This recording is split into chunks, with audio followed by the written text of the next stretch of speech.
de análise, ele que está aqui no nosso estúdio em São Paulo, porque o PT já acionou o Supremo Tribunal Federal contra o governador de São Paulo. Conta isso pra gente, Caio. Boa noite. Boa noite, Márcio. Jussara, boa noite a todos. Márcio, essa medida do Partido dos Trabalhadores, protocolada agora cedo, destinada a uma petição ao ministro do Supremo Tribunal Federal, Alexandre de Moraes, pedindo que o Alexandre de Moraes apure, junto com a Procuradoria-Geral da República, a eventual tentativa de obstrução de justiça, os indícios de obstrução de justiça que estariam ali conectados à operação do Tarcísio de Freitas de 2 dias para cá. A ação em si, ela não deve prevalecer, mas ela dá ali, Márcio Gomes, esse caldo todo de como essa questão do tarifaço contaminou muito e retomou essa polarização muito intensa entre o lulismo e o bolsonarismo nessas últimas 48 horas aqui no Brasil. A ação do PT ela é embasada numa informação que foi negada pelo Palácio dos Bandeirantes, de que o Tarcísio pediu para ministros do Supremo para que viabilizassem uma ida do Bolsonaro até Washington para o Bolsonaro tratar lá com o Trump dessa liberação, né, dessa revisão do tarifaço. Mas, como eu disse, o Palácio dos Bandeirantes negou essa informação, mas está muito essa operação toda dentro desse caldo de troca de acusações sobre de quem é a responsabilidade sobre o tarifaço. Seria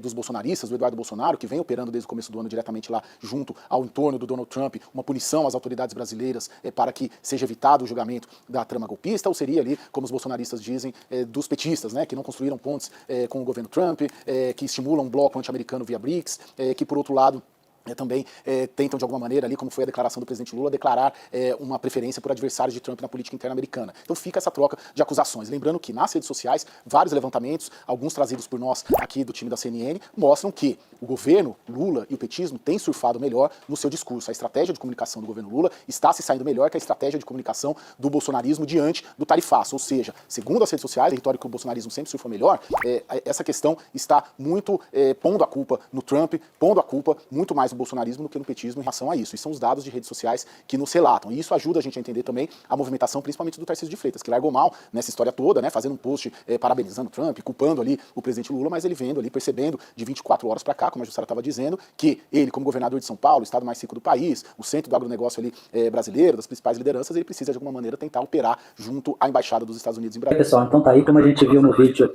da CNN, essa situação toda da tarifa do Trump deu um nó geral na política do Brasil. Era uma coisa que a gente não esperava. Então há muitas coisas envolvidas, tem muita coisa que motivou o Trump a colocar essas tarifas, tem a questão do Bolsonaro no STF, tem a questão dos BRICS, então tem várias coisas para a gente analisar, deu um nó geral na política, e eu concordo com parte da análise desse jornalista que deu essa informação, de que o PT está surfando muito bem essa onda da internet e está sabendo levar um discurso mais firme que o bolsonarismo. O bolsonarismo, nessa questão do tarifaço, na minha opinião, está perdendo. E eu acredito assim, que não era essa atitude que os bolsonaristas queriam que o Trump tomasse. Porque uma medida de tarifa de 50%, ela impacta todos os brasileiros, de esquerda a direita, tem empresários de esquerda e empresários de direita. Então impacta todo mundo. Eu acho que o bolsonarismo queria uma coisa assim mais direcionada a ministros do STF, pessoas específicas. Eu acho que foi um tiro no pé tremendo da direita, essa tarifa de 50%, porque impacta todo mundo. Até a gente que não tem nada a ver com essas brigas aí de justiça, de Trump, de Lula, a gente vai pagar o pato, infelizmente. Então tá aí, deixa sua opinião nos comentários, se gostou do vídeo, se inscreva no canal, até mais.